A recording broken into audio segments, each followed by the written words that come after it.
vamos a ver conceptos de humedad del aire, tensión de vapor, evapotranspiración y sus distintas componentes.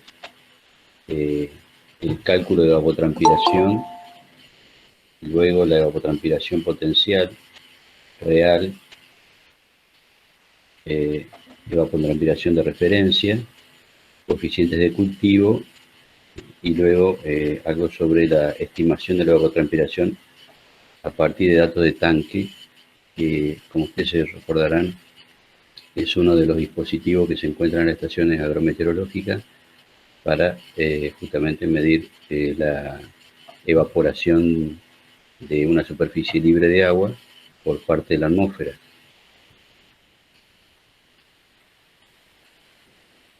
En cuanto a humedad del aire, podemos decir que hay distintos tipos de especificar la humedad del aire, pero básicamente la humedad del aire es la cantidad de agua en estado de vapor que contiene el aire. Ustedes saben que el aire está compuesto de varios gases, algunos son permanentes y otros son variables. Los gases permanentes, oxígeno y nitrógeno, sobre todo, y algunos otros gases en mucho menor proporción. Básicamente el nitrógeno y el oxígeno se llevan prácticamente el 99% de la composición del aire en la atmósfera, y algunos gases variables, entre ellos el vapor de agua. Entonces la cantidad de vapor de agua en el aire se puede medir como humedad específica, que es la masa de agua dividido la masa de aire. ¿Sí? ¿Qué proporción? En esto sería una proporción. ¿Qué proporción de agua, de vapor de agua, se encuentra en el aire? Esta la vamos a llamar QV. La humedad relativa, ahí no estamos midiendo, estamos viendo la cantidad, sino la presión que ejerce el vapor en la masa de aire. Ustedes saben que por la ley de Dalton, todos los componentes de una parcela de aire ejercen una presión parcial. La suma de la presión parcial de cada uno de los componentes hace la presión total del aire, o la presión atmosférica. La parte que corresponde al vapor de agua se llama tensión de vapor. Entonces la presión parcial que ejerce el vapor de agua en la atmósfera.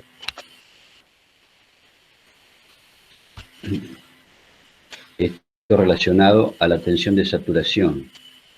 ¿Cuál es la presión de saturación de vapor? Es la cantidad máxima que puede contener de vapor de agua el aire a una determinada temperatura. O sea, ¿qué quiere decir la cantidad máxima? Es en función, digamos, de la cantidad de vapor que tiene el aire. Como decía, cada componente del aire ejerce su presión. Cuanto mayor cantidad de vapor de agua exista en la atmósfera, mayor presión parcial va a ejercer ese vapor de agua en la parcela de aire. Pero va a llegar un punto en el que el aire no va a poder contener más agua en estado de vapor, y por lo tanto va a tener que condensar. Esta es la tensión de saturación, es decir, el aire se satura de vapor de agua, y si yo le agrego más vapor de agua no lo puede contener más. Entonces lo va a tener que condensar, lo va a pasar otra vez a estado líquido. Entonces esa sería la tensión de saturación, o presión parcial máxima si quieren poner. Entonces, esta tensión de saturación depende de la temperatura. Y aquí podemos ver esa dependencia en esta gráfica, en la que se muestra en la abscisa la temperatura en grados centígrados, y la ordenada es la presión de saturación, o la presión máxima de vapor que puede contener el aire en la atmósfera, de vapor de agua. Aquí está en medida en kilopascales, y lo vamos a llamar E, que depende de la temperatura. ES sería la tensión de saturación. E sería tensión y S tensión de saturación. Fíjense que para 0 grados, si el aire estuviera a 0 grados, admite cerca de 6 kilopascales. Y a medida que aumenta la temperatura, admite más cantidad de agua en estado de vapor. Es decir, que se puede incorporar más vapor de agua a la atmósfera sin que se llegue a la saturación. Acá ya estamos en 4, o sea, cuanto más alta esta curva, más cantidad de vapor hay, porque hay, al haber mayor cantidad de vapor, puede ejercer más presión. Pero acá estamos sobre la línea de saturación. Todo este lugar geométrico que está por debajo de esta línea azul, que sería la de saturación, sería aire no saturado. Estos son los lugares geométricos que están indicando estados de vapor de aire no saturado de vapor. Por ejemplo, en este caso, este punto aquí está indicando que el aire está a 36 grados con una tensión de vapor de 4 kilopascales. Y no está saturado porque para esa temperatura se tendría que llegar a 6 kilopascales.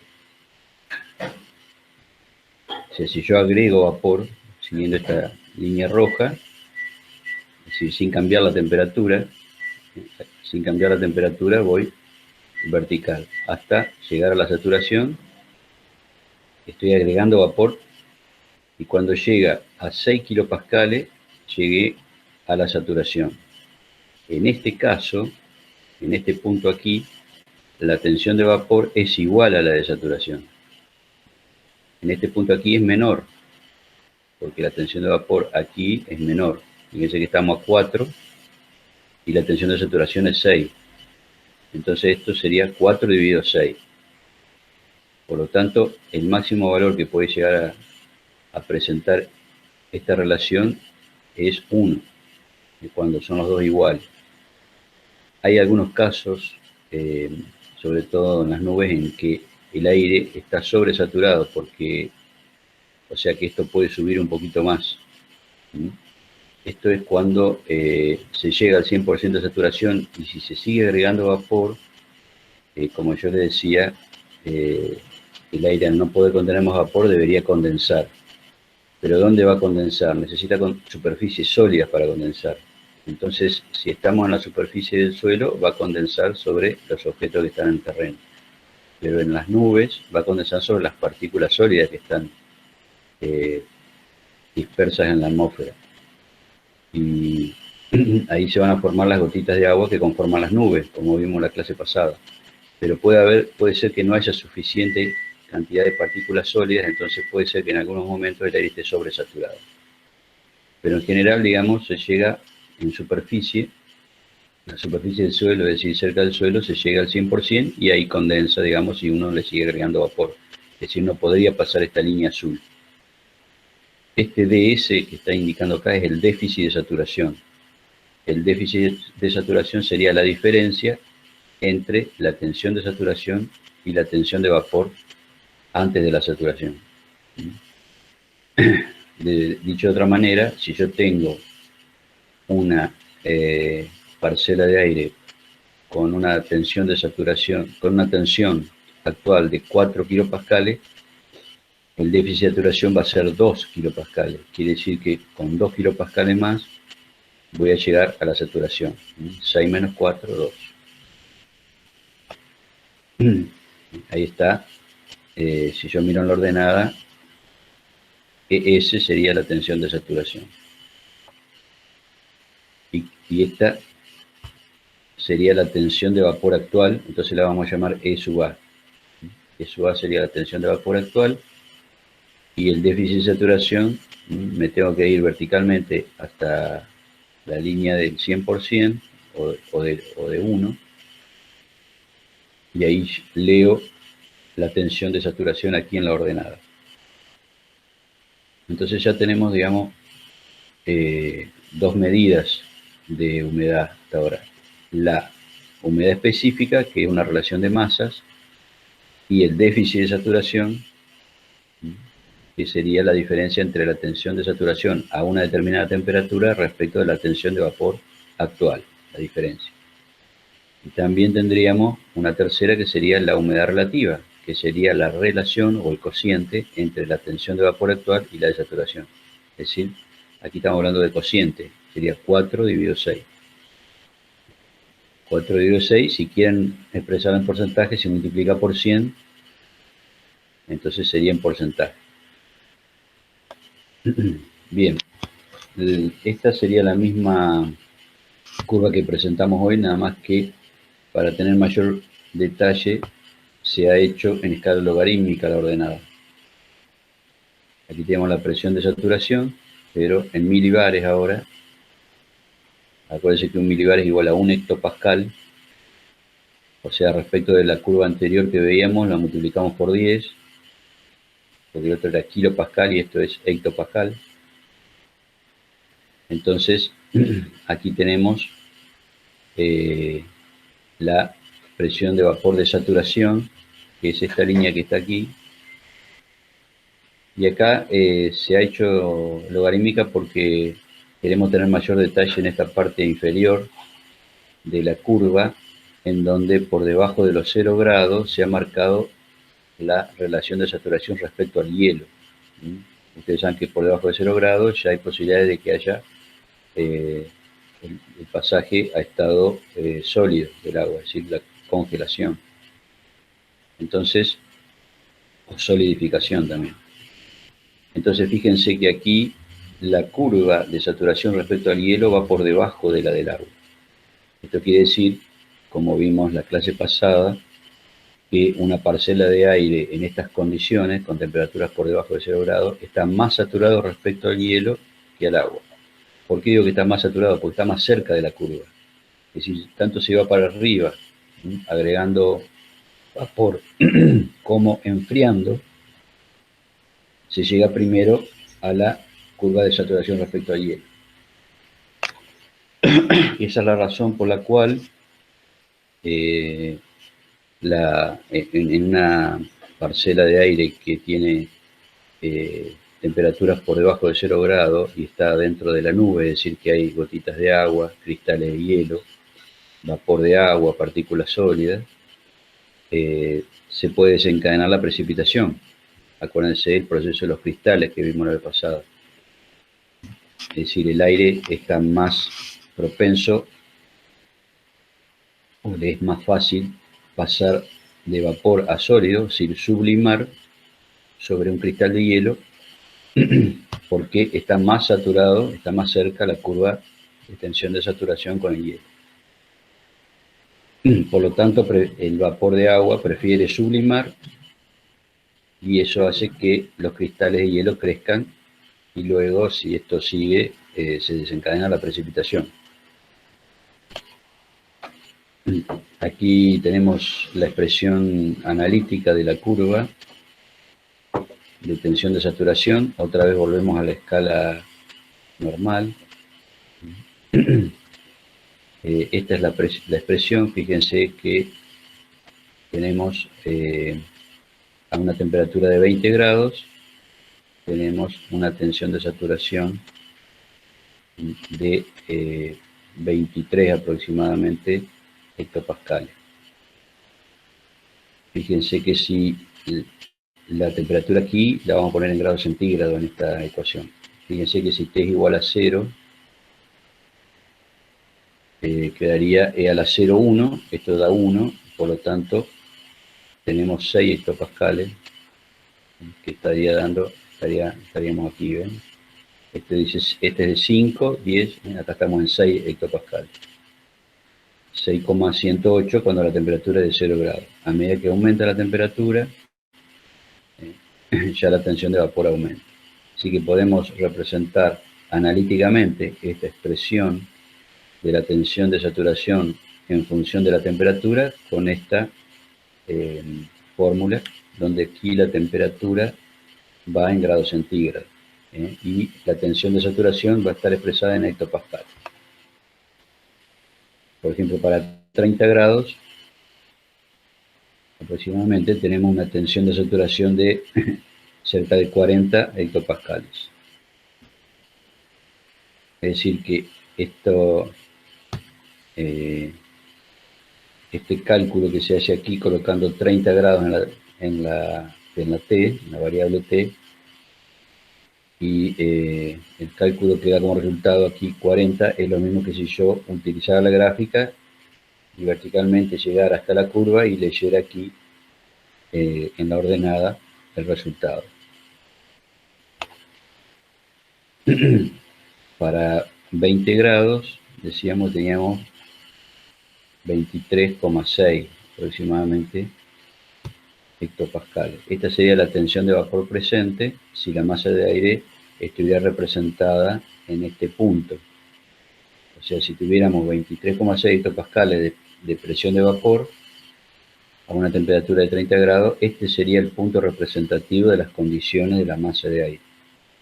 Por lo tanto, la tensión, el déficit de saturación sería 40 menos 23,6, la diferencia. ¿Cómo medimos estos valores, digamos, de humedad, de tensión de saturación? Bueno, vemos que la tensión de saturación la podemos calcular con la fórmula que está aquí abajo.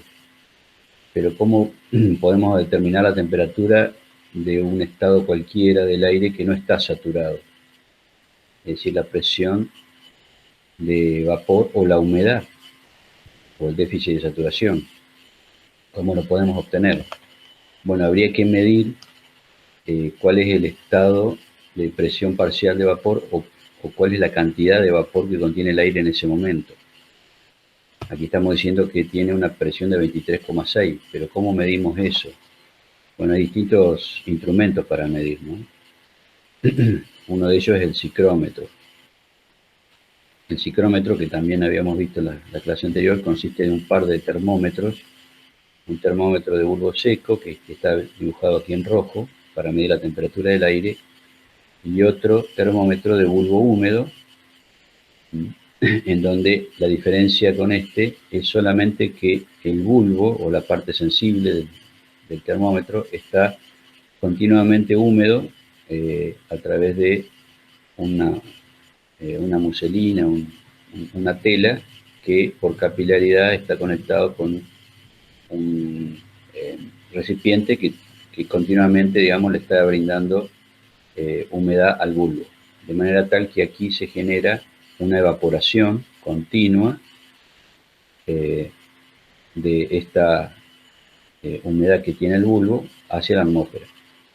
Cuanto más rápida es esta evaporación es porque el aire está más seco, o sea, contiene menos cantidad de vapor, entonces esto hace que el ritmo de evaporación sea mayor. Y para poder pasar de estado líquido a vapor, ustedes saben que se necesita energía. Habíamos visto el calor latente de evaporación. ¿De dónde va a tomar la energía para pasar de estado líquido a vapor? La va a tomar del termómetro. Es decir, va a obtener energía del termómetro para poder evaporar el agua que está contenida en la muselina. Por lo tanto, esto va a hacer que baje la temperatura porque se está liberando energía para evaporar. Por eso, la temperatura que marca el termómetro de bulbo húmedo, cuando el aire no está saturado, es decir, cuando se produce este fenómeno de evaporación, marca una menor temperatura que el de bulbo seco. Porque hay un proceso de evaporación aquí, estamos suministrando energía del termómetro. Cuanto mayor sea el ritmo de evaporación, más baja va a ser la temperatura de bulbo húmedo. Es decir, que una medida indirecta de la humedad del aire es la diferencia entre la temperatura de bulbo seco y la temperatura de bulbo húmedo. Cuanto más diferencia haya entre estas dos temperaturas, más seco está el aire. Esa es una forma de medirlo. Fíjense que si yo estoy en estas condiciones que estoy marcando aquí, 30 grados y 23,6, y yo enfriara sin agregar vapor, o sea, yendo por la horizontal, también llego a la tensión de saturación. Entonces aquí leo en la abscisa la temperatura de rocío o punto de rocío, que en este caso es de 20 grados. ¿Qué significa esto? Que si yo enfriara la parcela de aire o las condiciones en las que está la atmósfera en ese momento, si yo hiciera que bajara la temperatura de esa parcela de aire sin agregar vapor, es decir, sin irme para arriba o para abajo, horizontalmente, la temperatura a la que tendría que enfriar para llegar a la saturación es de 20 grados. ¿Qué pasa? Este instrumento en realidad está agregando vapor porque está evaporando, por lo tanto el aire que está alrededor del bulbo está recibiendo vapor de agua porque se está evaporando de la muselina. Por lo tanto yo no estoy yendo horizontalmente en este proceso aquí, sino que le estoy agregando vapor. Estoy yendo, digamos, en esta dirección oblicua. Está enfriando porque se está bajando la temperatura en el termómetro de bulbo húmedo, pero a su vez estoy agregando vapor. Por lo tanto, cuando llegue a la saturación, voy a leer la temperatura de bulbo húmedo aquí, que es de 22 grados. Entonces, si bien la diferencia de temperatura entre estos dos termómetros es una medida de la cantidad de vapor que tiene el aire, cuanto mayor diferencia, no, hay que agregarle otro elemento, que es el agregado de vapor que yo produje al tratar de medir esta tensión de vapor con este aparato de temperatura de bulbo húmedo. Entonces, esto hace que yo no vaya en forma... Porque si yo fuera sin agregar vapor, que hay instrumentos que lo hacen, yo leería directamente aquí, fíjense, 23,6 hectopascal. Es decir, si yo tuviera la temperatura de rocío, que hay un instrumento que mide la temperatura de rocío, pero es mucho más caro, digamos, para poner en las estaciones. Sí, pero si yo tuviera la temperatura de punto rocío, con esta fórmula de aquí abajo yo pongo aquí la temperatura de punto rocío y me va a dar la tensión actual. Yo estoy aquí, pero conozco la temperatura de rocío es 20. Yo estoy a 30 grados, pero conozco que la temperatura de rocío es 20. Entonces, ¿cómo calculo la tensión de vapor actual? Directamente pongo aquí la temperatura de rocío, TD, o TR en este caso, 20. Si yo coloco 20 acá me va a dar EA, porque estoy sobre la curva. Esta fórmula siempre me da los lugares geométricos sobre la curva azul. Entonces, colocando 20, me va a dar 23,6.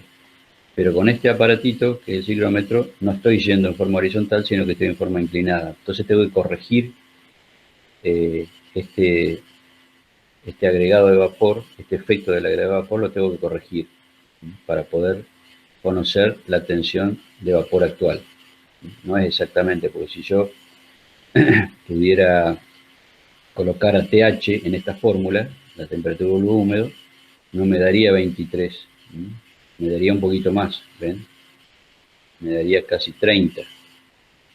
Si yo pusiera 22 acá, que es lo que me marca este termómetro, TH. Si yo pusiera 22, que es lo que me marca este termómetro, me daría un poquito más que la tensión de vapor actual, que es la que yo quiero medir en realidad. Yo quiero medir esta, para después calcular la humedad. Como esto me da un poquito más arriba, lo tengo que corregir. Entonces se corrige con una fórmula. Ahí tengo EH,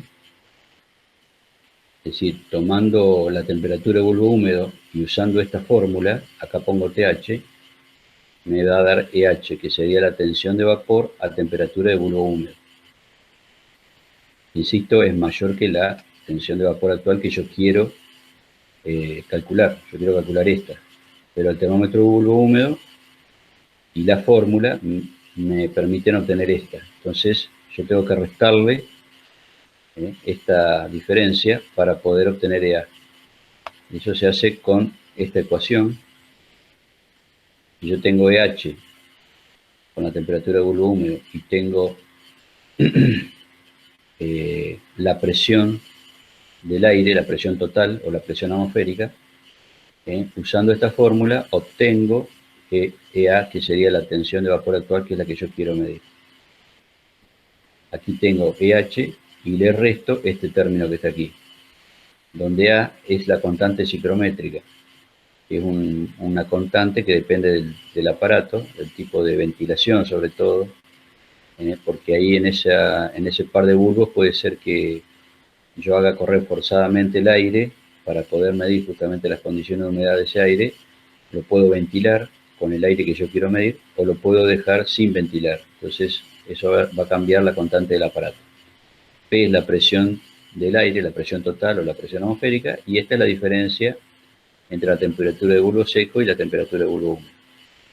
Entonces con esta corrección, fíjense que yo estoy obteniendo la tensión de vapor actual, que era lo que yo quería calcular para después calcular la humedad relativa como relación entre tensión de vapor actual y tensión de saturación.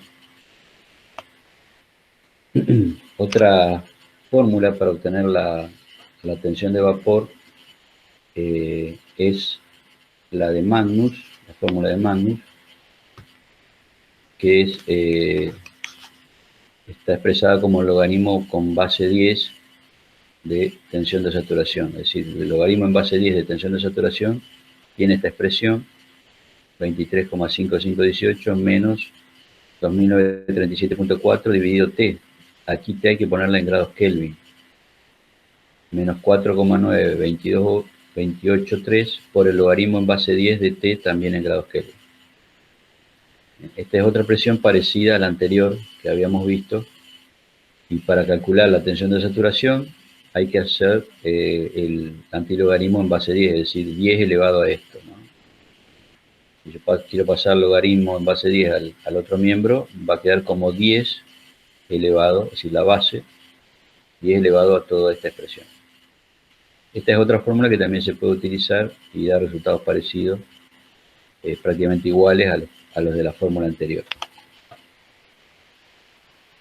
Bueno, entonces, resumiendo, aquí tenemos la tensión de saturación, por un lado, calculada con la fórmula o con la gráfica, asumiendo que tengo como dato la temperatura de bulbo seco. Y por otro lado, calculando la tensión de vapor actual, a partir de, por ejemplo, un psicrómetro, donde voy a tener la temperatura de bulbo húmedo también, conociendo la presión y conociendo que, por ejemplo, es no ventilado, ya podría calcular la tensión de vapor actual. El cociente entre las dos me daría la humedad relativa multiplicada por 100. El cociente de las dos por 100. Si yo no tengo la presión porque no tengo un barómetro, podría asumir que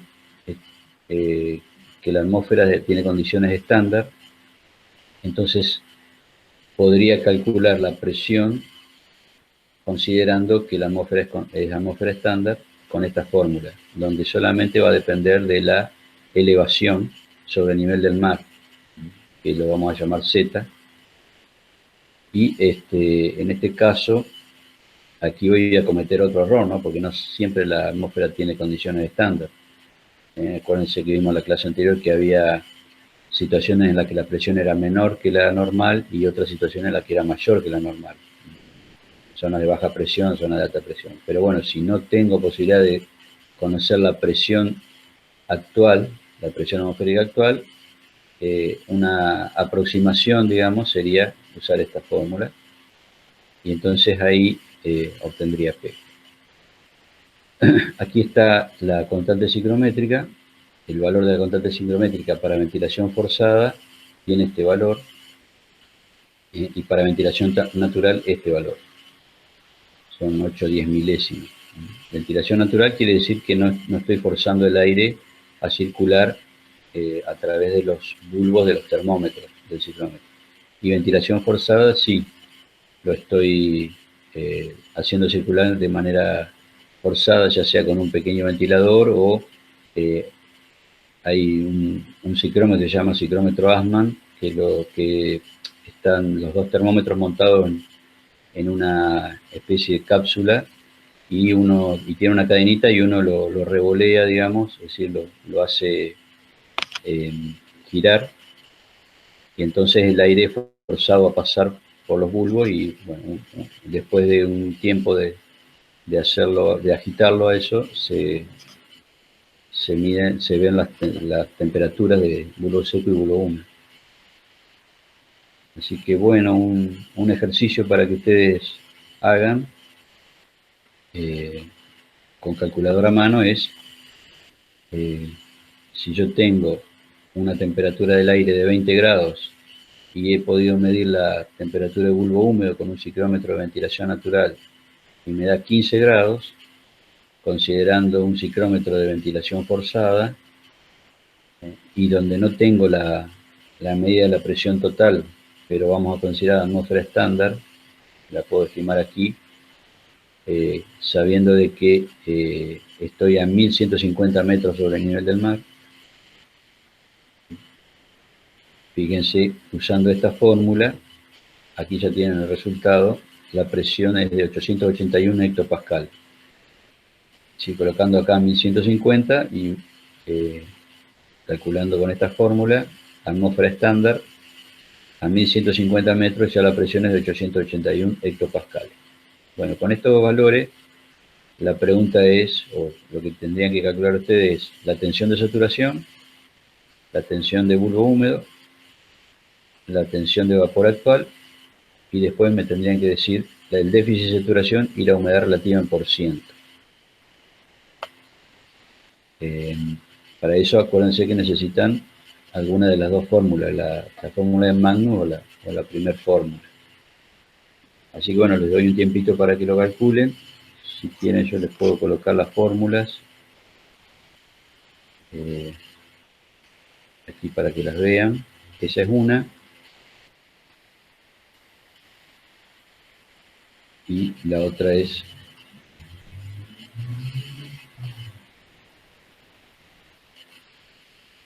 esta que está acá abajo. Por ahí es más fácil usar esta porque no hay que andar con los logaritmos, sino que simplemente poniendo la temperatura en grados centígrados y realizando esta expresión obtenemos la tensión. Esta EXP es la base de los logaritmos naturales. Entonces, considerando esos datos, temperatura de bulbo seco 20 grados y temperatura de bulbo húmedo 15, ustedes deberían calcular primero la tensión de saturación, después la tensión del bulbo húmedo con 15 grados, y luego con la otra expresión calcular la tensión actual. Después, con esa tensión actual y la tensión de saturación, pueden calcular el déficit de saturación y la humedad relativa, que sería el resultado, digamos, del cálculo, y son las dos incógnitas que queremos finales, digamos, las dos incógnitas finales que queremos llegar. Así que le doy un tiempito para que lo hagan, y me van dando por chat los resultados. Acá tienen que poner 20 grados, ¿no? Dijimos, me voy a ir para adelante. ¿Sí? Temperatura 20 grados y temperatura húmedo 15. Comencemos por la tensión de saturación. Me van dando los resultados ahí en el chat.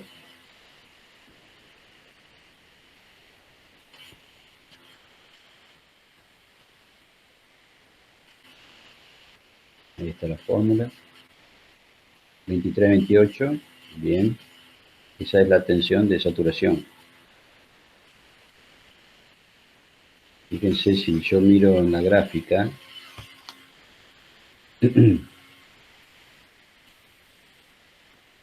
con 20 grados estaríamos sí, cerca de 23.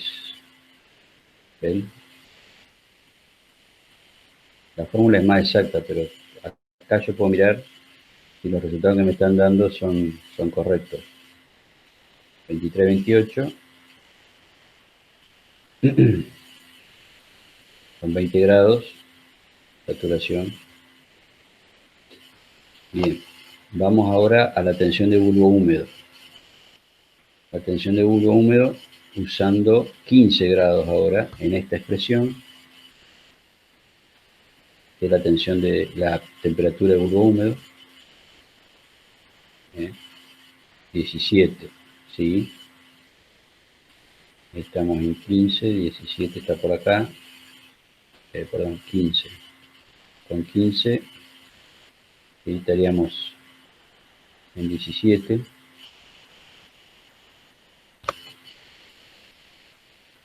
Bueno, entonces ahora apliquemos esta fórmula para encontrar EA.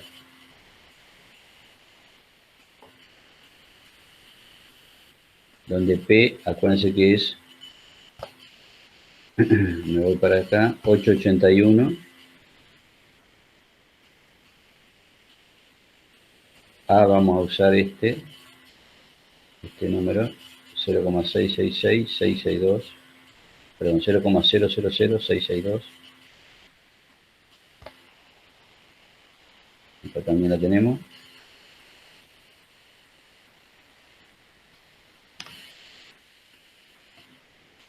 Y ahí calcularíamos entonces la tensión de vapor actual.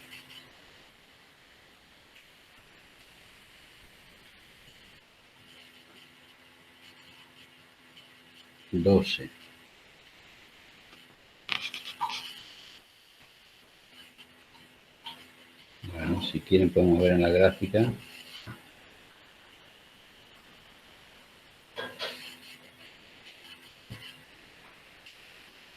Si ese resultado puede ser posible.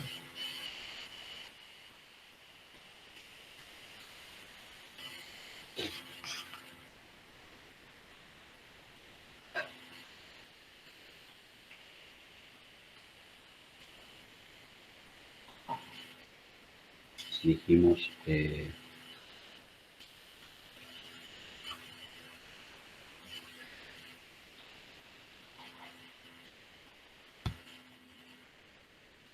para 20,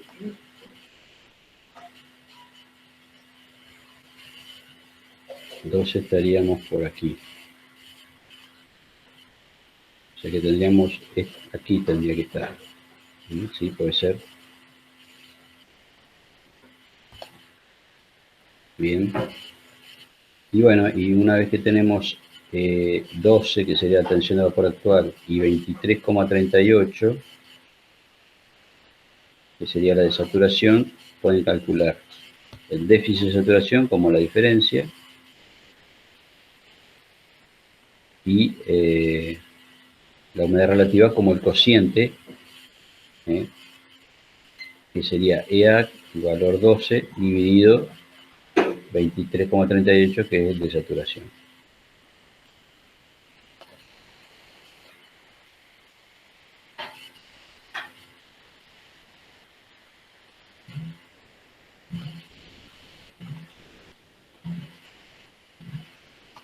Es decir, este sería la diferencia y este el cociente multiplicado por 100. El más chico dio el más grande, multiplicado por 100. Es decir, que la tensión de vapor real dividido la saturación por 100 da la humedad relativa en por ciento.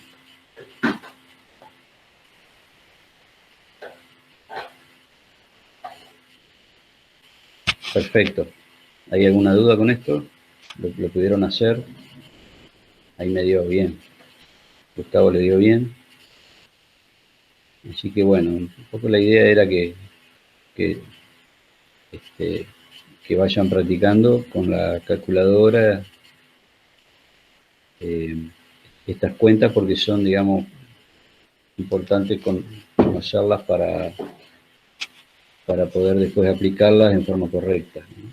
Poder calcular la humedad relativa, el déficit de saturación. Bien, ¿hay alguna duda? Si no, seguimos.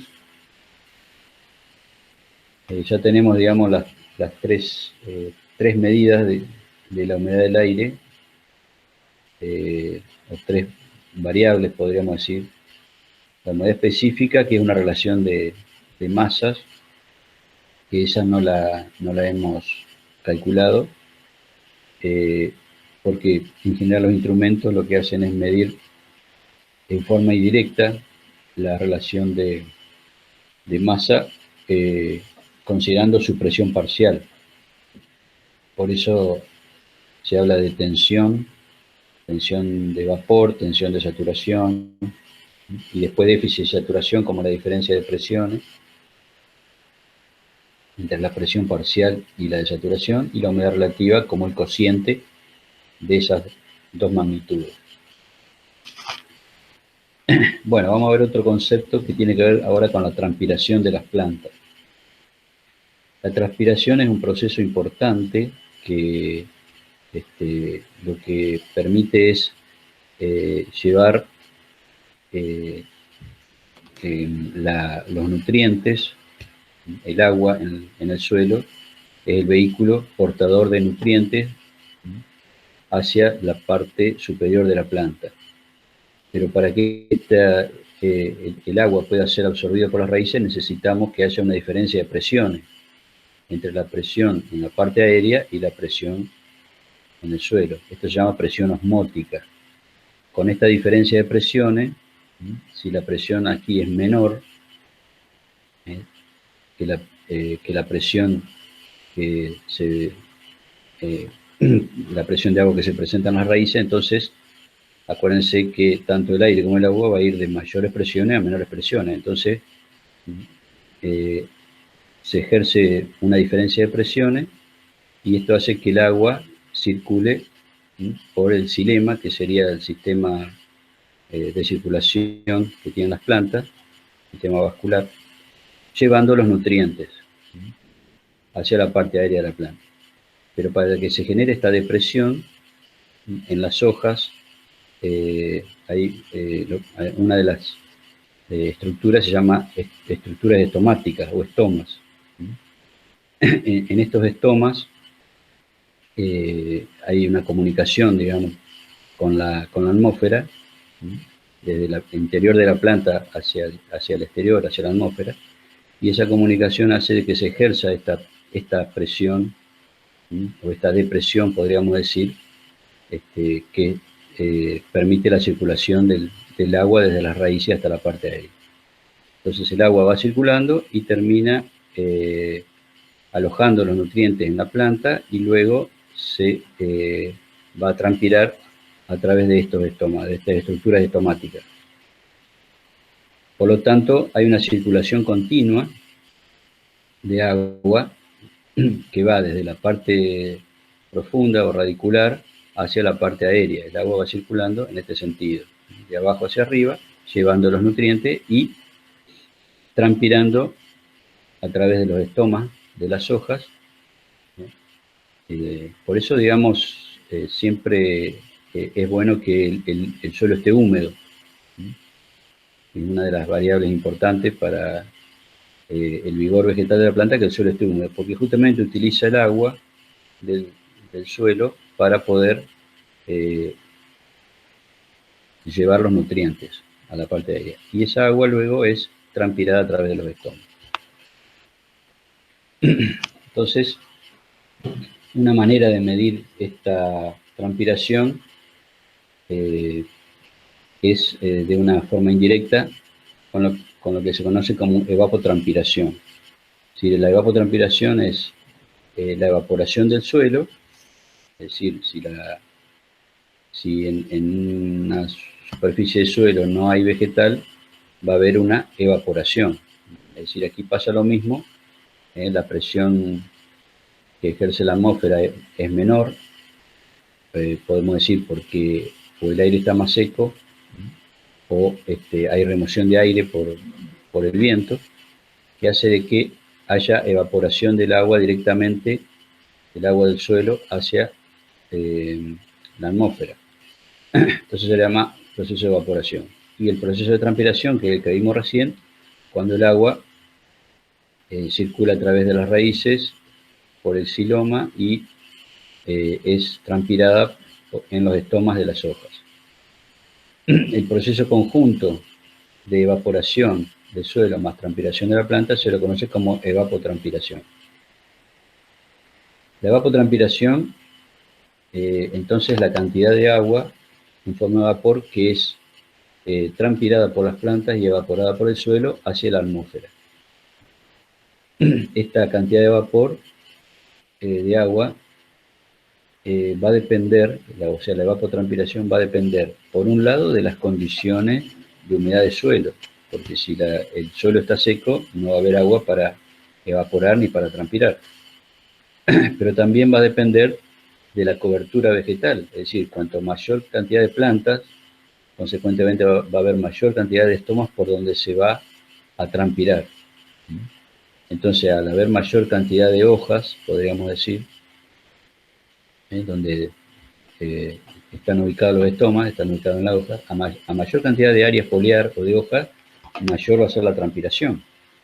Así que ahí tenemos dos factores, por un lado la humedad del suelo y por otro lado la cantidad de cobertura vegetal.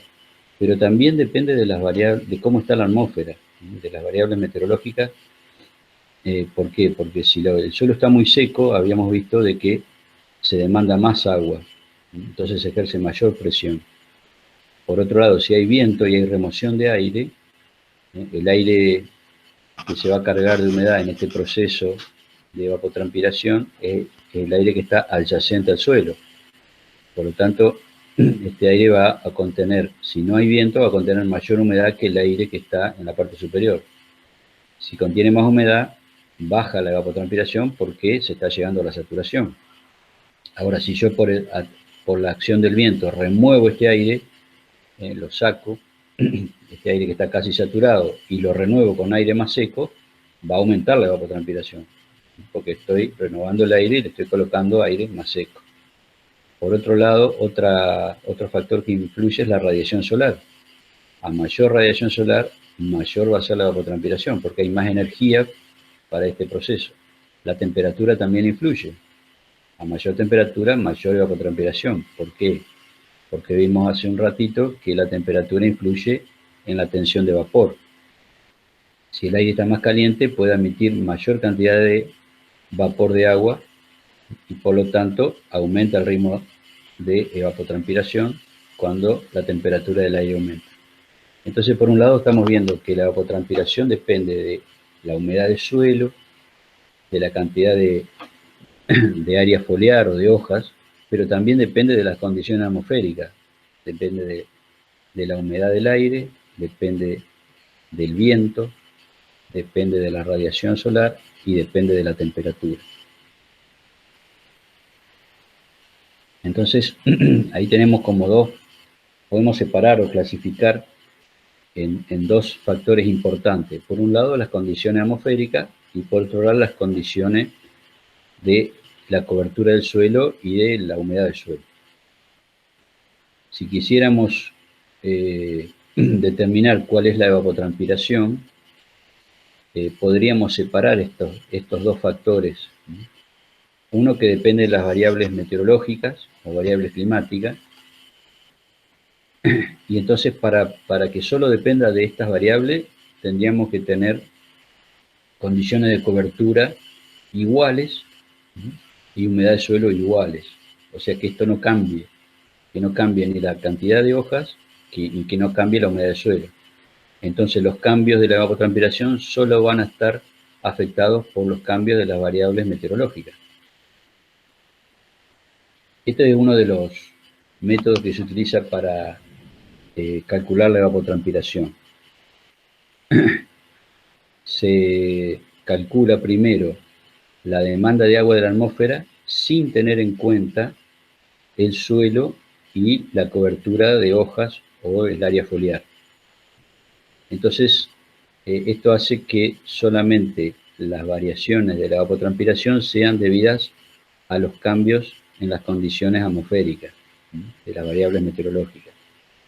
A esto lo vamos a llamar evapotranspiración de referencia y lo vamos a denominar ET0.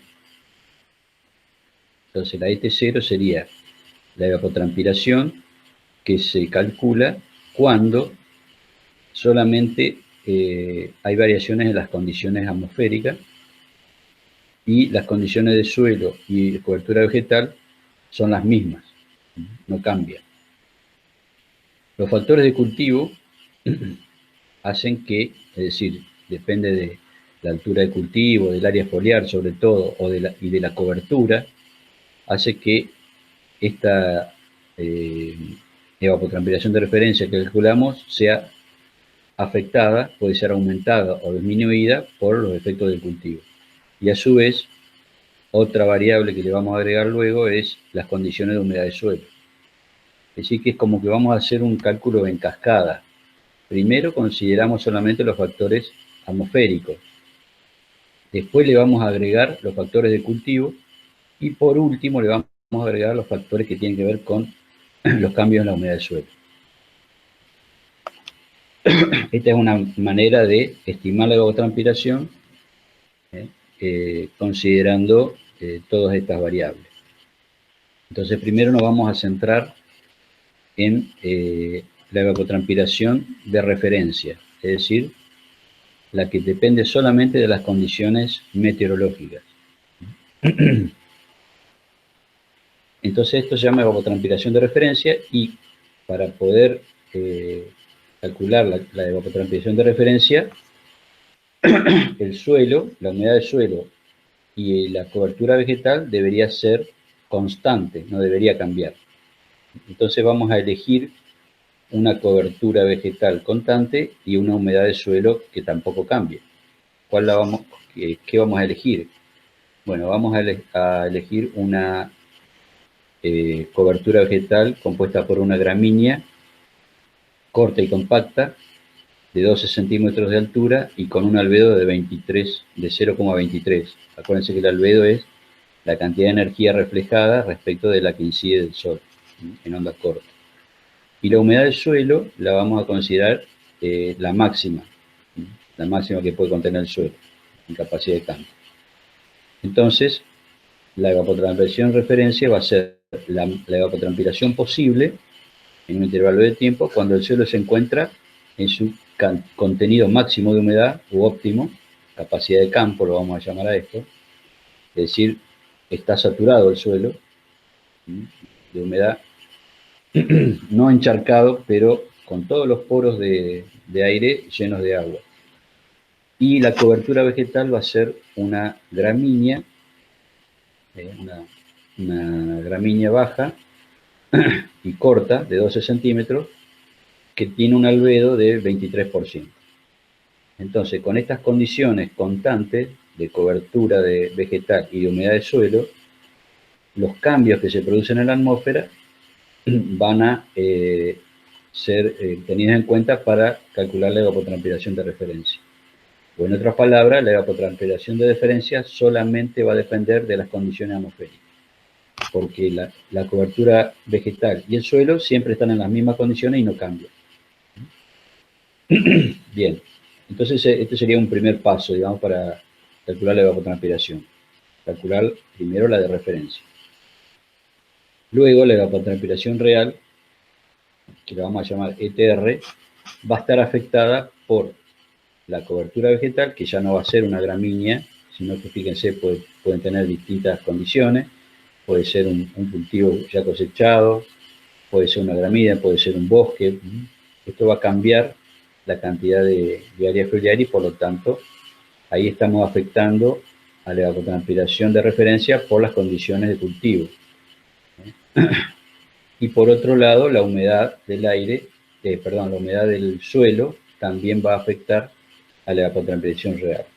O sea, la real es la que se da en condiciones reales, atmosférica por un lado, de cultivo y de humedad del suelo. Bien. Otra forma de estimar la evapotranspiración es medirla, en vez de hacer cálculos que tengan en cuenta estas distintas clases, digamos, de evapotranspiración de referencia, después la real, la de cultivo, etc. También se podría medir con un tanque de evaporación. Justamente, el tanque de evaporación es un instrumento para estimar la evapotranspiración. El problema es que el tanque de evaporación es una superficie libre de agua. Entonces hay algunas diferencias con lo que ocurre realmente en un campo cultivado o a campo. Una cuestión es que la superficie libre de agua siempre va a tener agua disponible para la evapotranspiración.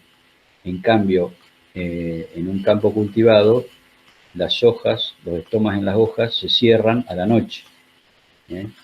Por lo tanto, eso va a impedir que se siga transpirando durante la noche y por lo tanto va a ser menor la transpiración o la evapotranspiración que la que se mediría en un tanque. Otra diferencia es que en la superficie libre de agua no hay un trayecto de agua, del agua desde la superficie libre de agua a la atmósfera, sino que simplemente las moléculas de agua están disponibles, no tienen que recorrer ningún camino hacia la atmósfera, simplemente tienen que pasar al estado de vapor, del estado líquido al estado de vapor. En cambio, en una planta tienen que vencer todas las resistencias, tanto del xiloma, primero de las raíces, luego del xiloma y posteriormente de los estomas. Entonces eso va a impedir, digamos, o va a dificultar la circulación de agua. Esta es otra diferencia que hace que la evapotranspiración sea menor que la evaporación de tanque. Y por último, la reflectancia de la vegetación, es decir, la radiación solar incidente, una parte dijimos que va a ser reflejada, el agua va a reflejar menos energía que las plantas.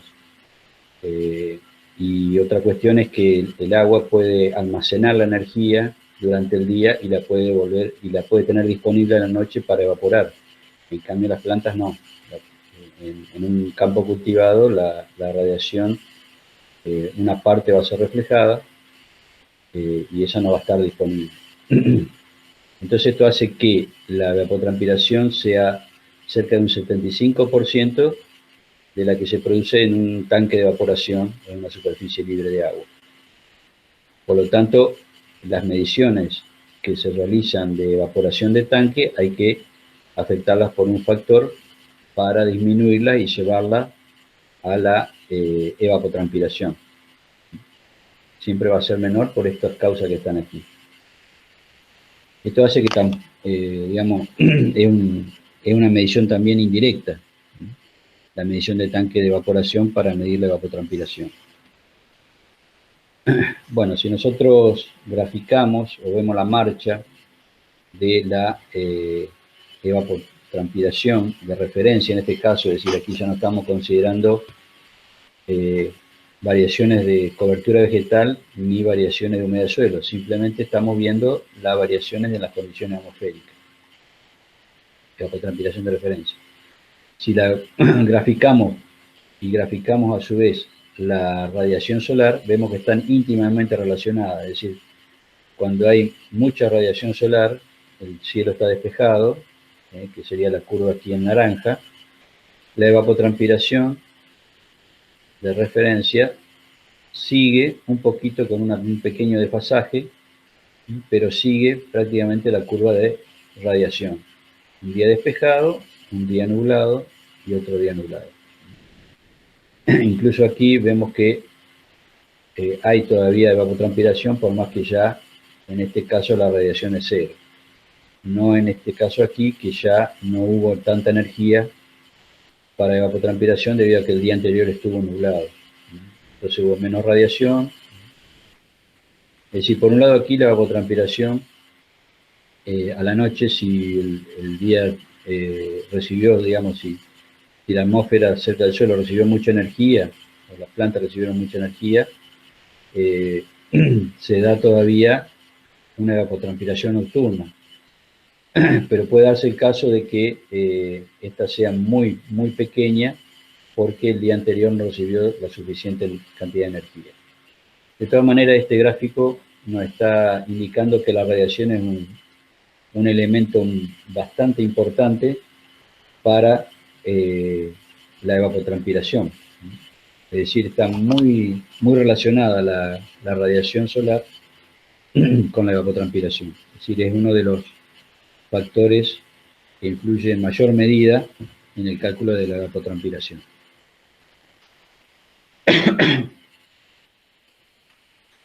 Bueno, y una vez que tenemos la evapotranspiración de referencia, ¿cómo hacemos para llegar a la evapotranspiración de cultivo? Es decir, para darle ahora las condiciones reales que tiene el cultivo, tanto el tipo de cultivo como la cobertura. ¿Sí? Dijimos que en la evapotranspiración de referencia es una gramínea corta, de 12 centímetros de alto, con un albedo de 23%. Pero no todos los cultivos tienen esta característica. Hay cultivos que tienen mucho mayor porte, mucha mayor área foliar, y en otros casos tenemos menos área foliar. Y también depende de la fenología. No es lo mismo la cobertura al principio, donde estamos en los primeros estadios vegetativos, que cuando estamos en floración, o es decir, en las etapas en las que tenemos mayor cantidad de área foliar.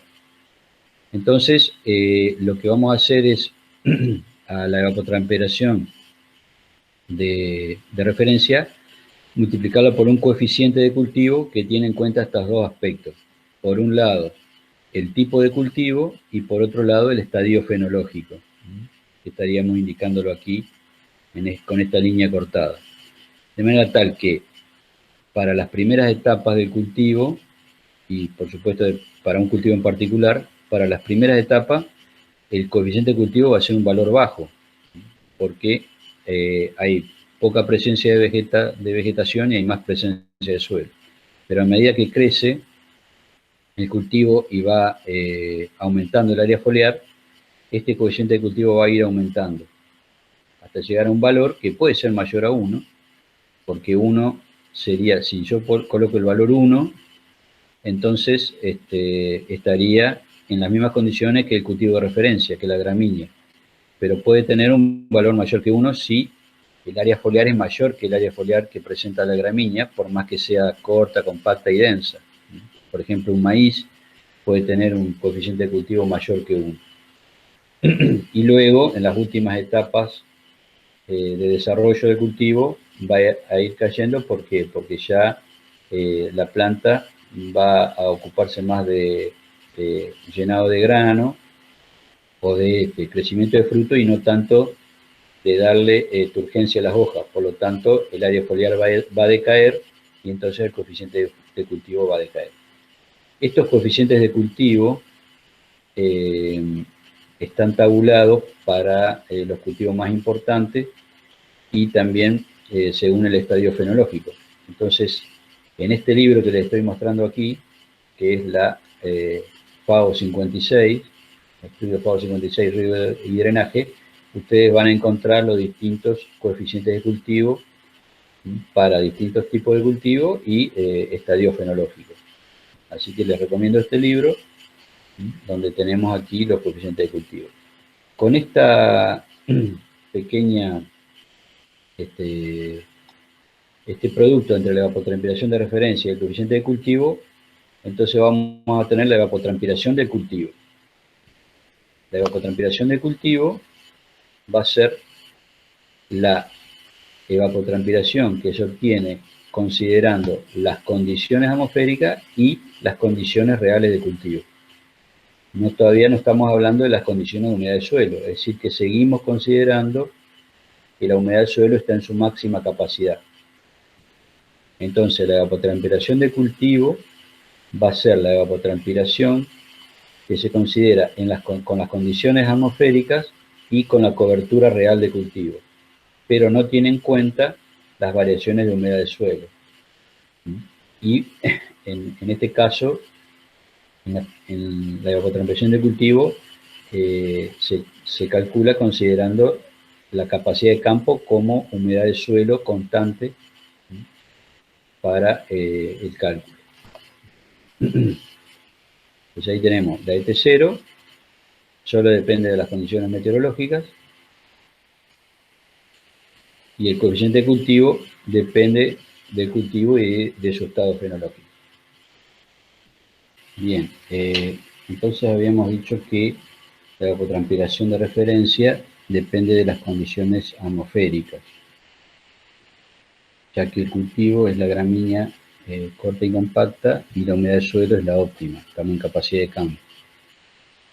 Entonces, si depende solamente de las variables meteorológicas, lo que podemos hacer es estimar o realizar un cálculo de la evapotranspiración de referencia conociendo estas variables. ¿Cuáles son las variables? Bueno, la radiación neta,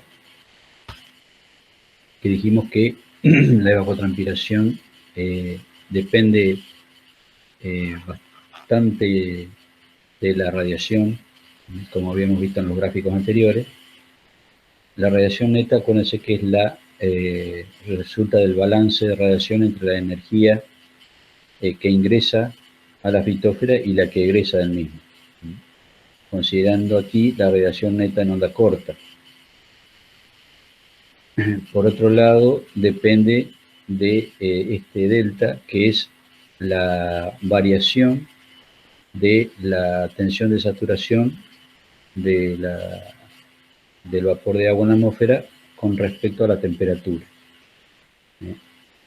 Por esta variación depende justamente también de la temperatura, porque como habíamos visto, la tensión, la cantidad de vapor que puede contener el aire justamente depende de la temperatura del aire. Entonces, la curva se hacía cada vez más con mayor pendiente a medida que nos íbamos a temperaturas más elevadas. Si quieren podemos volver para atrás para mirar un poquito eso. Ahí está. Esta sería la curva de tensión de saturación. Fíjense que a temperaturas bajas la pendiente es más suave, la pendiente sería la tangente a esta curva, la línea tangente, y a medida que nos vamos a temperaturas más elevadas, la tangente se hace más empinada, es decir, la pendiente aumenta. Entonces ese delta está estimando justamente la variación de la pendiente de esta curva de tensión de saturación con la temperatura. Entonces, podemos ver expresado en este delta. G es la cantidad de energía que va a perder el sistema debido al calor sensible, es decir, debido justamente al transporte de energía hacia las profundidades del suelo por conducción. Es decir, desde la energía neta que llega a la fitósfera, una parte de esa energía se va a perder por conducción hacia las capas profundas del suelo. Es muy pequeño esto comparado con esto, por eso esta fórmula, digamos, está como una diferencia, porque justamente pierde, esa energía no está disponible para la evapotranspiración porque es energía que se transmite a las capas profundas del suelo. En general es despreciable comparada con la radiación neta, ¿no? Porque acuérdense que el proceso de conducción es muy lento comparado con el proceso de radiación. La conducción es mucho más lenta, es una transferencia de energía mucho más lenta que la radiación. El gamma es la constante ciclométrica, que ahora vamos a tener, tiene una particularidad. Acuérdense que la constante ciclométrica dependía del tipo de termómetro, del tipo de ciclómetro en realidad, ¿no? Si tiene ventilación natural o ventilación forzada. En realidad este gamma también tiene en cuenta la presión atmosférica, es decir, que sería directamente el producto de A por P, donde A es la constante ciclométrica, la constante del aparato, y P la presión. Este gamma tendría en cuenta las dos cosas. T la temperatura del aire, acuérdense que a mayor temperatura, mayor evapotranspiración, la velocidad del viento a 2 metros, a mayor viento, mayor evapotranspiración, por eso está directamente proporcional, y el déficit de saturación, expresado como ES, que es la tensión de saturación, menos la tensión de vapor. Este sería el D sub S, o déficit de saturación. Entonces aquí tenemos todas las variables. Fíjense, tenemos la radiación, tenemos la temperatura, tenemos el viento y tenemos la humedad del aire. Estas 4 variables son las que juegan un papel importante en el cálculo de la evapotranspiración de referencia. Bien, entonces, otra particularidad, esta fórmula la propuso Pedman-Monteil, y es una fórmula que está de alguna manera validada. Hay muchas fórmulas propuestas por distintos autores, pero la más reconocida es la de Pedman-Monteil. Fíjense que es una fórmula bastante compleja, pero bueno, ahora con las computadoras se puede calcular muy rápidamente ingresando los datos, ¿no? Aquí esta expresión tiene unas constantes. Fíjense, por ejemplo, este 900, este 0,408, este 0,34, es decir que en realidad no es una fórmula adimensional, sino que hay que colocarle las dimensiones adecuadas a las variables, es decir, las unidades adecuadas para que dé buenos resultados la fórmula. Entonces, aquí ustedes van a ver, por ejemplo, la evapotranspiración de referencia va a dar como resultado la evapotranspiración en milímetros por día. Es decir, que el resultado del cálculo va a ser milímetros por día. Pero para que esto sea así, la radiación neta tiene que estar en megajoules sobre metro cuadrado día, este Rn. La temperatura tiene que estar en grados centígrados, medida a 2 metros sobre el suelo. La velocidad del viento tiene que estar en metros por segundo, en esta fórmula. La tensión de saturación, la tensión de vapor presente y el déficit de saturación tiene que estar en kilopascales, no en hectopascales. La pendiente, este delta, de la curva tiene que estar en kilopascales por grado centígrado, y la constante ciclométrica, que les recuerdo que es no solamente la constante, sino el producto de la constante por la presión atmosférica, tiene que estar en kilopascales por centímetro, por grado centígrado. Entonces, colocando las variables en estas unidades, entonces la evapotranspiración de referencia va a estar expresada en milímetros por día. Bien, vamos a ver cada uno de estas partes de la fórmula, y vamos a ir calculando para un caso particular, para un mes particular, por ejemplo. Vamos a suponer un ejemplo de cálculo para para algunos meses de los datos recolectados en diamante. Ahí está la latitud,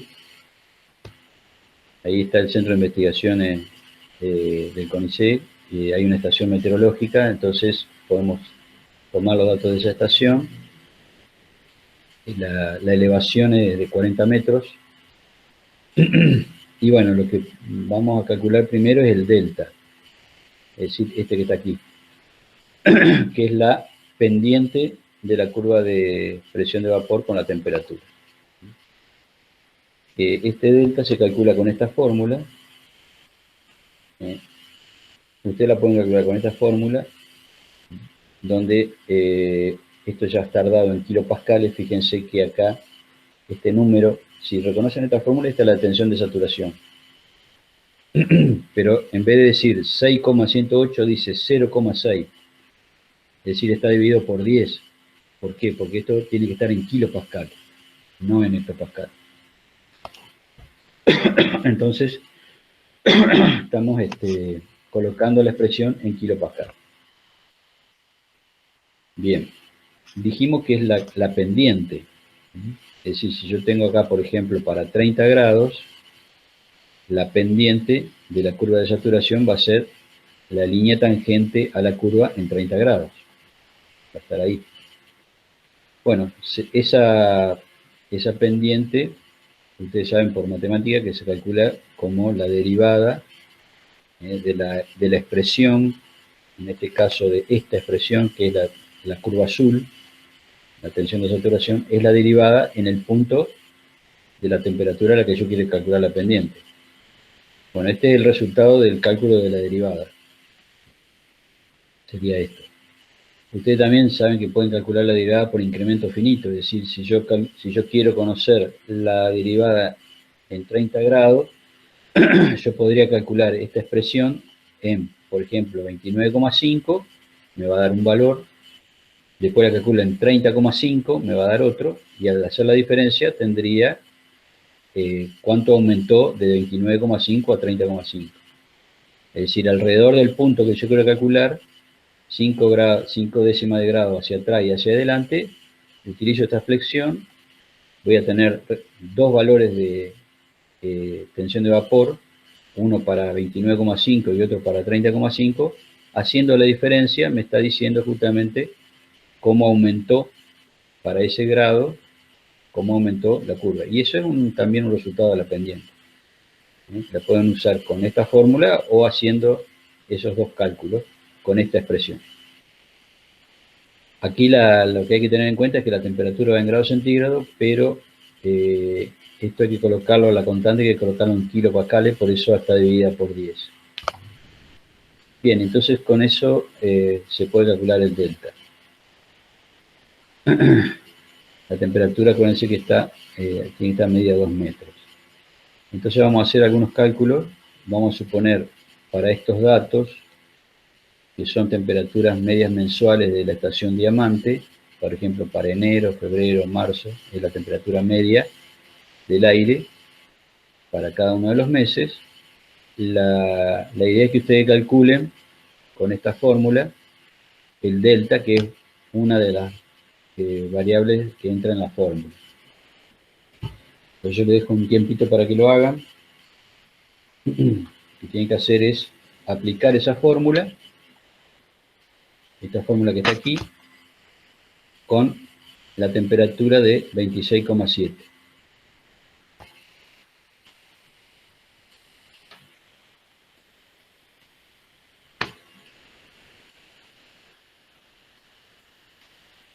Les doy un tiempito y me van poniendo en el chat los resultados.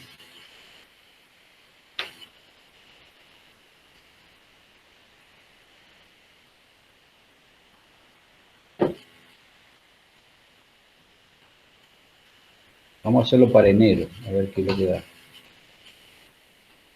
Ponemos el resultado para enero.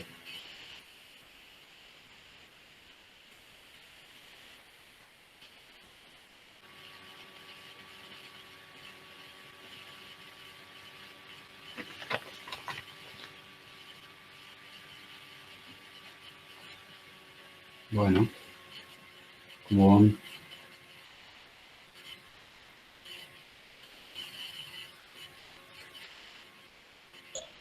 Profe, a mí me da error la calculadora, pero ese es el problema mío nomás. Te da error.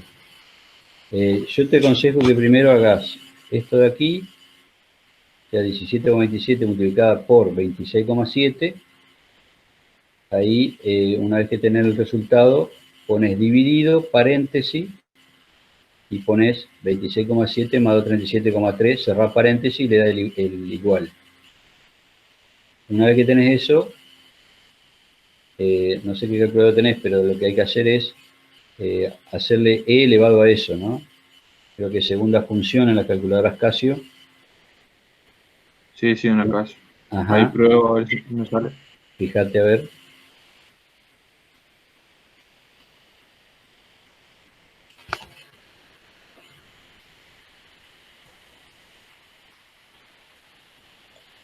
$0,2 me da. Bueno, a ver, yo lo estoy haciendo también porque no tengo resultado parcial de esa cuenta.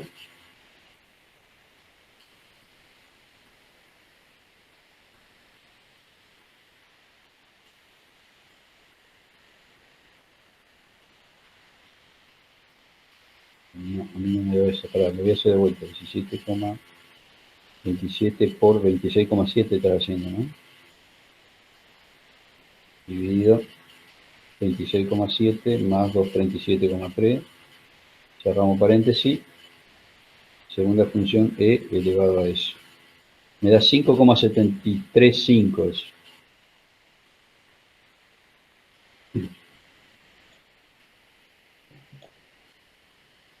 El delta acá a María le da 0,13. Bueno, yo voy haciendo los cálculos parciales. 5,735 lo multiplico por 0,608. 0,6108. Eso da 3,5. Ahora lo multiplico por 4098 y eso me da 14.355,57. Ahora lo divido, abro paréntesis, 26,7 más 237,3, cierro paréntesis, le doy al cuadrado y le doy igual. 0,206. Eso es lo que da el delta. Sí, sí, eso es lo que me da. Bien. Ahí están todos los resultados. Fíjense, para todos los meses, nosotros calculamos para enero. Acuérdense que está en kilopascales porque acá pusimos 0,6108, lo dividimos por 10 a la fórmula original que teníamos. Bueno, entonces ahí tenemos el delta.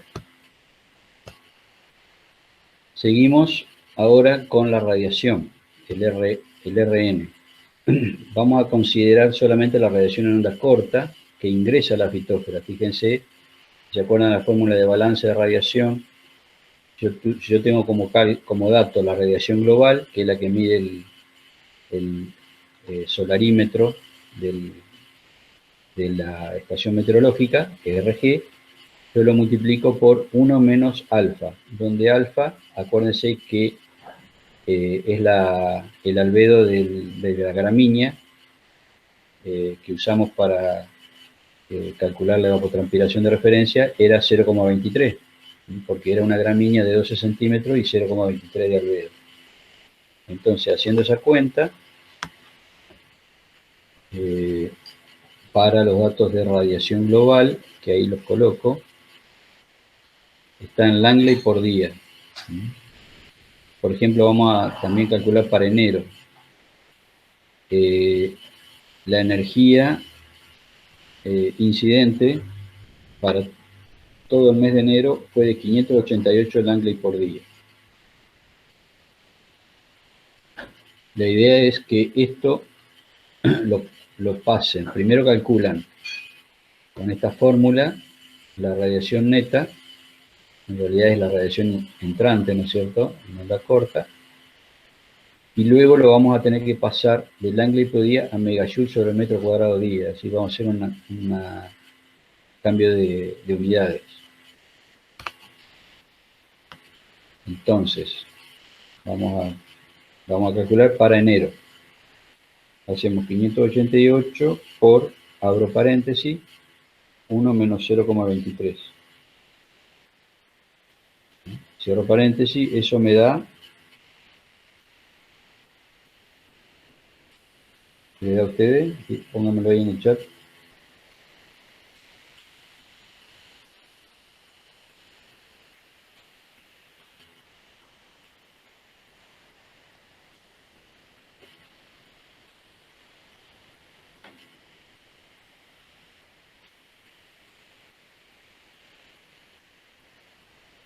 Es 588 por paréntesis, exacto. 1 menos 0,23, cierro paréntesis, da 452,73 Langley por día. Bueno, ahora esto hay que pasarlo a megajoule. Entonces, acuérdense que un Langley es una caloría sobre centímetro cuadrado y una caloría es igual a 4,186 joule. Entonces, si yo tengo 452 calorías sobre centímetro cuadrado día, ¿qué tengo que hacer para llevarlo a joule?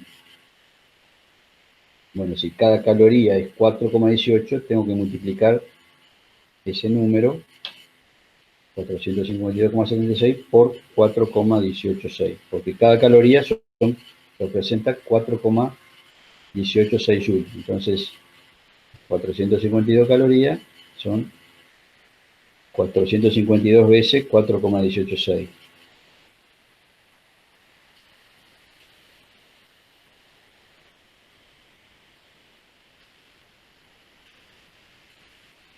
Y ahí lo voy a tener en Joule sobre centímetro cuadrado día. Ajá, da 1895,25 Joule sobre centímetro cuadrado día. Ahora lo tengo que pasar a megajoule. ¿Qué tengo que hacer?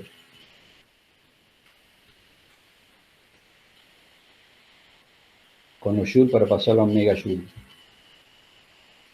Como megajoule es una unidad más grande, tengo que dividir por ¿cuánto? Por miles. Por 1.000.000, porque es megajoule. Entonces ese Ah, número lo divido por 1.000.000.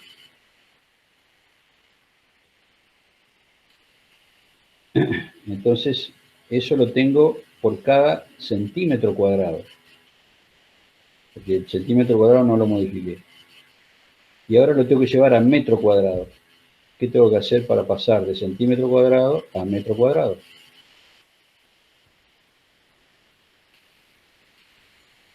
Lo que podemos pensarlo así. Si en un centímetro cuadrado se reciben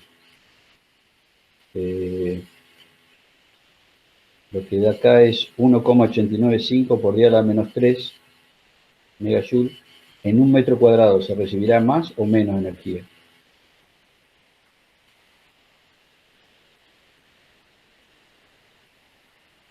Entonces, por cada centímetro cuadrado yo estoy recibiendo 1,895 por 10 a la menos 3 megajoule.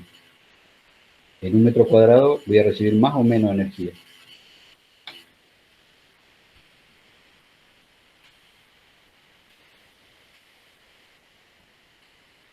¿Qué dicen? Más energía, exacto. ¿Por cuánto tengo que multiplicar entonces para pasar de centímetro cuadrado a metro cuadrado?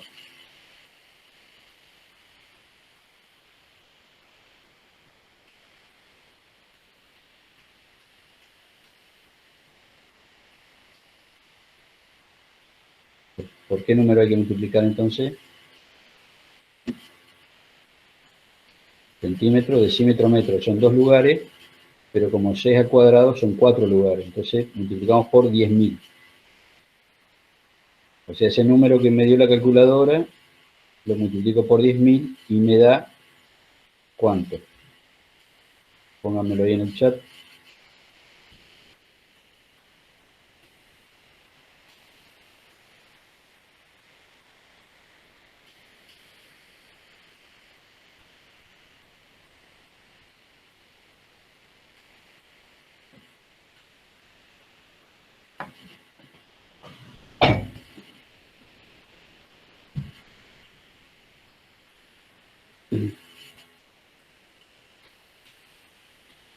Bueno, me da 18,95. Exactamente. Ahí están los números. 18,944. Bueno, a mí me da 18,95 en el calculador. 18,95 megajoules sobre metro cuadrado día. Bien, ahí tenemos entonces la radiación neta. ¿Qué nos está faltando? Ahora la velocidad del viento y el déficit de saturación nada más. Vamos a la velocidad del viento. La velocidad del viento es a 2 metros, por eso tiene el subíndice 2 acá. Pero en general en las estaciones meteorológicas se mide a 10 metros.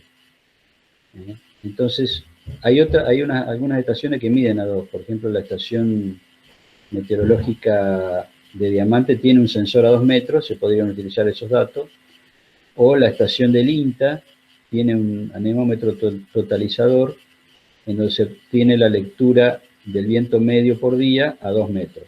Entonces se podría usar directamente ese valor aquí para calcular la velocidad media mensual. Es decir, se toman todas las mediciones del anemómetro totalizador, que da la velocidad media del día, y se hace un promedio de todos los días del mes. Pero supongamos que no tuviéramos ese dato, tuviéramos el dato medido a 10 metros, con esta fórmula que vimos de la relación del viento con la altura, en la clase anterior, podemos pasar de 10 metros a 2 metros. Es la ecuación potencial, de la curva de viento, habíamos visto una logarítmica y está esta potencial también, donde la velocidad del viento a 2 metros es igual a la velocidad del viento a 10 multiplicado por 2 dividido 10, que serían las alturas, elevado a este coeficiente, que es un coeficiente que tiene en cuenta la rugosidad. Para un terreno rural, este sería el valor. Entonces, si yo tengo como dato de velocidad del viento a 10 metros, en metros por segundo, para enero 2,8, este es un valor medio mensual, ¿no? Febrero 2,5. Vamos a calcular para enero, por ejemplo, cuál sería la velocidad del viento a 2 metros si tenemos un valor medido a 10 metros de 2,8. Hay que aplicar esta fórmula. A ver, les dejo tiempo para que lo hagan. Sería así, 2,8 por, abro paréntesis, 2 dividido 10, cierro paréntesis,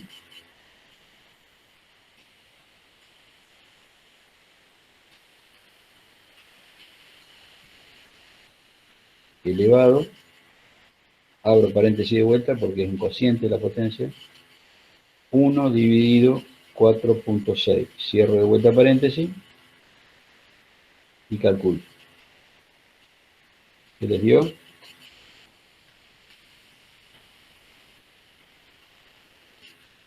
Exacto, 1,97. Bien, ahí tenemos entonces los resultados para los demás meses. Eso está en metros por segundo. Y ahora nos queda el déficit de saturación, que está en kilopascal, ¿no? Bueno, ahí tenemos la fórmula de la tensión de saturación en hectopascales, que es la primera que vimos. Nos estaría faltando calcular, pasar la kilopascales, es decir, dividir por 10 esto, y calcular la tensión de vapor actual, para después calcular el déficit de saturación. La presión de vapor actual, acuérdense que si yo tengo un ciclómetro, lo puedo calcular con la temperatura de bulbo húmedo. En este caso, si yo tengo la temperatura de rocío, podría utilizar esta misma fórmula y calcularla poniendo aquí la temperatura de punto de rocío, que sería este dato que está aquí. Es decir, acá vamos a simplificar un poco y en vez de calcular con la temperatura de bulbo húmedo y calcular luego la tensión de vapor de bulbo húmedo y después corregirla, ya le estoy dando aquí como dato la temperatura de rocío. Si no tuviera este dato de temperatura de rocío, hay que hacer todo el procedimiento que hicimos recién, ¿no? Y si teniendo la temperatura de bulbo húmedo, calculamos la tensión de vapor a bulbo húmedo y luego corregimos con la presión. Bueno, entonces acá, un poco más sencillo, tenemos la temperatura media mensual y el punto de rocío medio mensual. Lo que hay que hacer acá es calcular primero la tensión de saturación, ES, considerando esta fórmula, poniendo aquí la temperatura media mensual, 26,7. Y luego calcular EA, esta de aquí, poniendo aquí la temperatura de rocío. Acuérdense que la temperatura de rocío se obtiene como un enfriamiento isobárico, es decir, a la misma presión, sin modificar las condiciones de humedad, bajamos la temperatura hasta que condensa. Es lo que se produce, lo que ocurre en general cuando a la noche, cuando baja la temperatura y no hay ningún cambio en la masa de aire, entonces al bajar la temperatura, a la mañana encontramos el rocío, ¿no? Sobre las hojas, sobre algunos objetos. O sea, si se llega a enfriar el aire lo suficiente como para saturar, se va a encontrar agua depositada en la superficie del suelo, producto del rocío. Eso es un enfriamiento directamente, sin modificaciones del contenido de vapor del aire.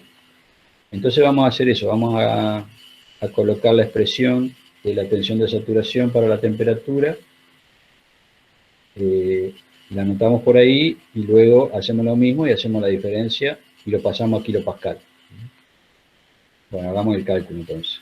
Para 26,7, ¿cuál es la tensión de saturación en hectopascal? Aplican esa fórmula. Acá ya lo calcularon, 35. Bien. Voy a ver si está bien.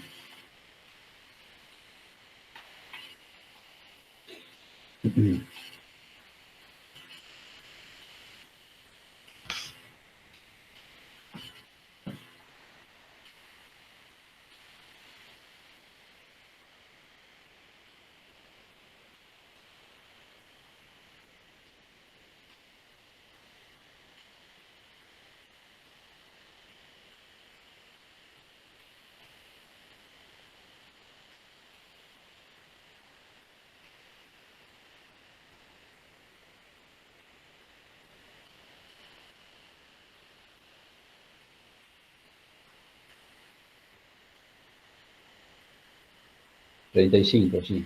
¿Está bien?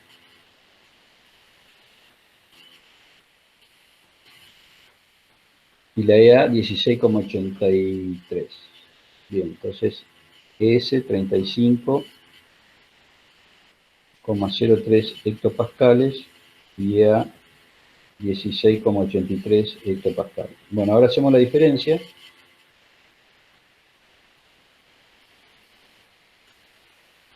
Eso da 18,2 hectopascales. Y para llevar a kilopascales tenemos que dividir por 10. O sea, va a dar 1,82 kilopascal. Bien, ahí está. 1,82 kilopascal sería el déficit de saturación. Ahora ya tenemos todos los elementos para calcular la ET0, porque tenemos el delta, tenemos el Rn, este lo vamos a despreciar. Nos estaría faltando gamma, que es la constante ciclométrica. La vamos a calcular. Fíjense acá, en realidad la constante ciclométrica para ventilación forzada tiene en cuenta la presión. Recuerdan que era la A por P. O sea, para ventilación forzada era 0,000665 por P, pero este P tiene que estar en kilopascal, ¿no? Ahí están los datos. En realidad depende de todo esto, ¿no? De esta fórmula. Depende del peso molecular del vapor, que es 0,622, depende del calor específico, etc.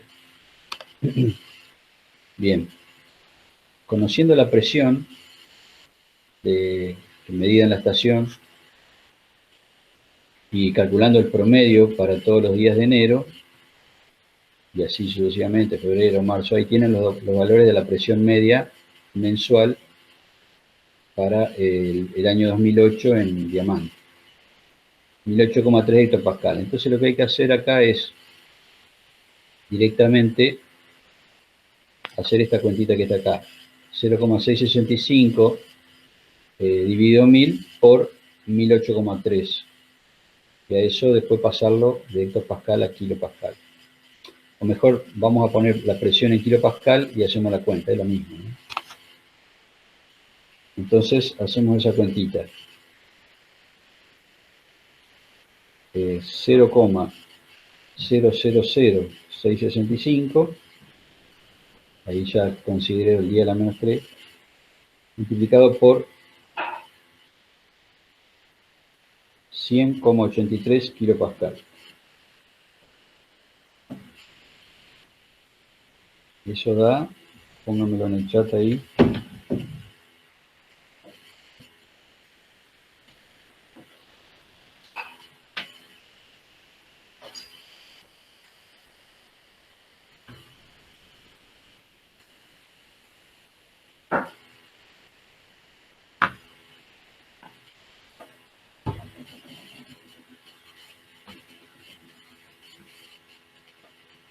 ahí multiplicaste por 10, había que dividir por 10 para pasarlo.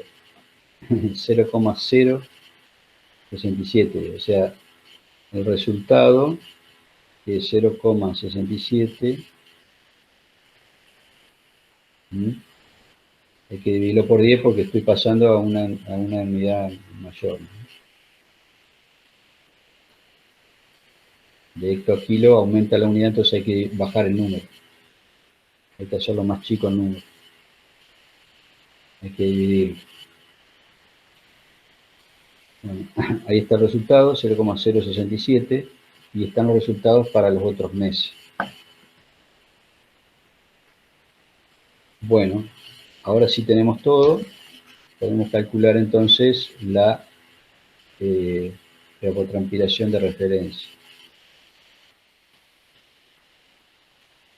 Bueno, este es el ejemplo anterior que habíamos visto. Si no teníamos la temperatura de rocío, pero tenemos la temperatura de bulbo húmedo, acuérdense, estos eran los resultados.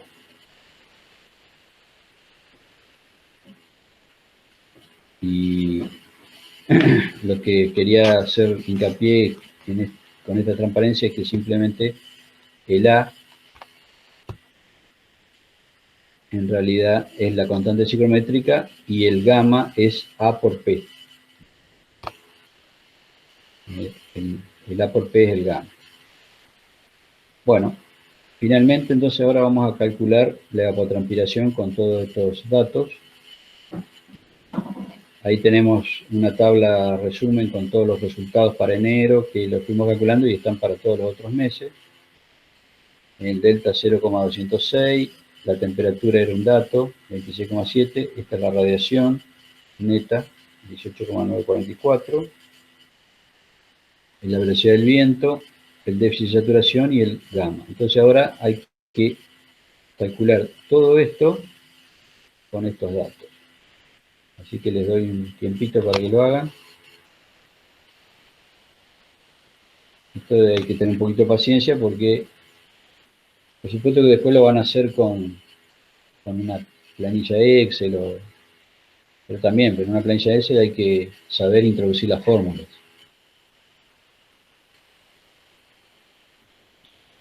Yo lo que les aconsejo es que vayan calculando término a término. Por ejemplo, calculemos el primer término, colocamos la calculadora 0,408 por el delta, que es 0,206, por paréntesis 18,944. Ahí tenemos el primer término. 1,592.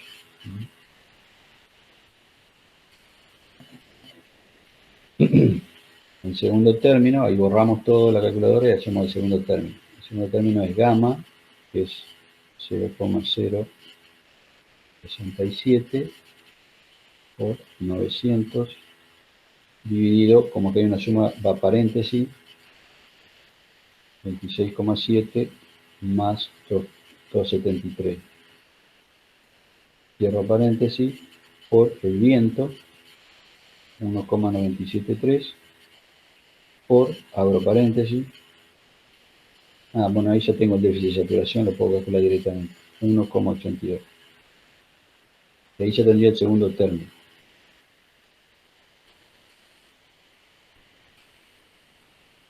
Lo voy anotando y ahora vamos a calcular el denominador. Delta, que es 0,206, más gamma, que es 0,067, por paréntesis 1 más 0,34 por 1,973, cierro paréntesis.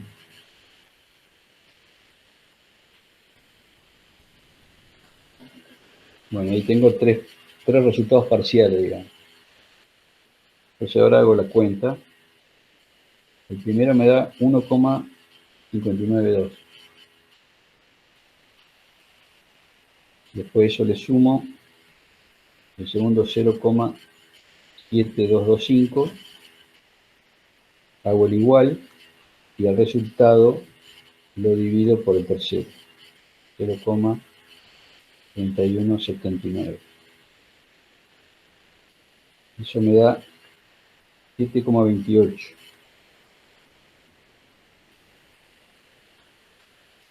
No sé si le dio así a ustedes.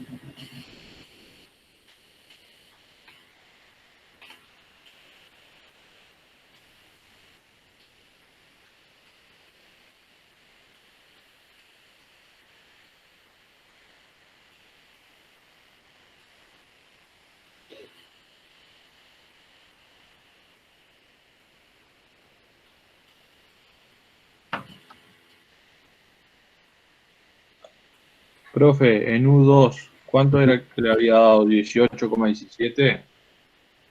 El U2, el término completo, o solo Claro, U2, el U2 es 1,973, está acá, pero el término completo me da 0,7225. El término completo, el segundo término este que está acá. Este. Todo esto a mí me da 0,2225.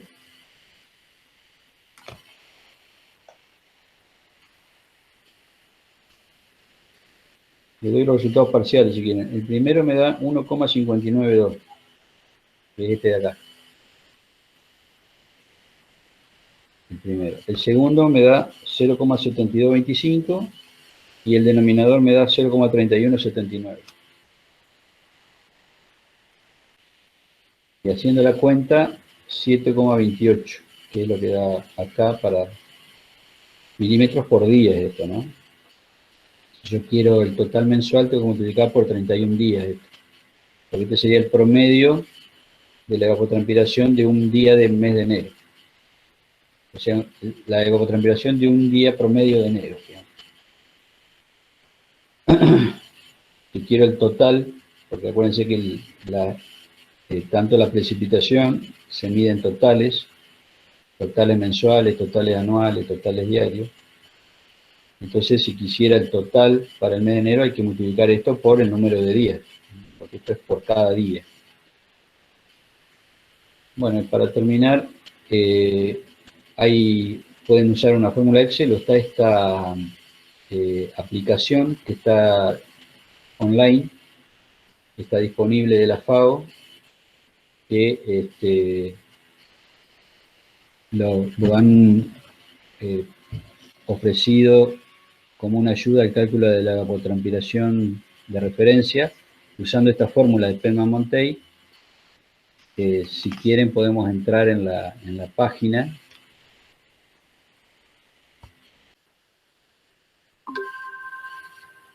Bueno, ahora les voy a mostrar esta página, que es una aplicación online de la FAO, donde se utiliza la fórmula que acabamos de ver, que es la fórmula de evapotranspiración. Fíjense que se puede calcular online, incluyendo como datos la temperatura del aire, la radiación neta en calorías sobre centímetro cuadrado día o Langley día, la humedad relativa en % y la velocidad del viento a 2 metros en kilómetros por día, la presión en hectopascales o milibares. Entonces vamos a probar realizando el cálculo que hicimos recién. La temperatura del aire era 26,7 grados centígrados, la radiación es 588 Langley por día, la humedad relativa habría que calcularla, pero teníamos los datos de la tensión de vapor presente, que era 16,83, y lo dividimos por la tensión de saturación, que era 35,03, eso da 0,48, así que aquí hay que calcular 48,04%. La velocidad del viento está en kilómetros por día, y nosotros la tenemos en kilómetros por hora. El valor era de 1,973 kilómetros por hora, lo multiplicamos por 24 horas y nos da 47,35 kilómetros por día. 47,352. Y la presión era 1008,3 hectopascales, eso era dato. Así que teniendo en cuenta los datos